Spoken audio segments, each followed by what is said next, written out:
Hello YouTube. I wanted to make a little video on this project car I've been working on.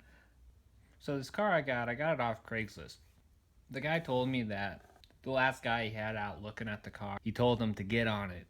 And what ended up happening is it started knocking. This would be the first motor that I've worked on that has spun rod bearing, and I wanted to take on the project. It seemed like it'd be fun. And from the sounds of it, it just recently happened. So I was hoping that there wasn't going to be very much damage to the motor. So I've already sent my crank out and it has come back, and it turned out that it has spun rod number 2 and number 3. They didn't look too bad. There was some bearing material on the journals.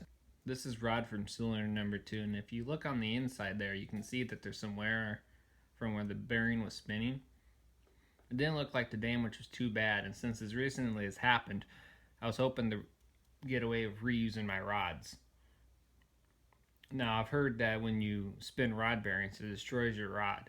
The only thing that I thought was kind of strange about this, when I was taking it all apart, were the caps on these rods were really hard to get off. But I was hoping I could just clean up the inside and reuse my rods. This is the rod from cylinder 1. It still looks pretty good. It doesn't look like there's a lot of wear on it. This motor's at 330,000 miles on it, and it still looks like it's in pretty good condition. This is one of the spun rod bearings, and as you can see here, it's been pretty worn. You can see it's been flattened out, the edges of it's pretty jagged, but most of the bearing material is still here. As you can see, this bearing's from cylinder 1. It still looks like it's in pretty good, and as I said before, this motor's had 330,000 miles, and I do not believe it has been rebuilt before. Here's the rod from cylinder 2. So I pulled out my calipers and I started measuring this. And if you measure this way, it's showing about 17 hundredths. And then you measure on the side here,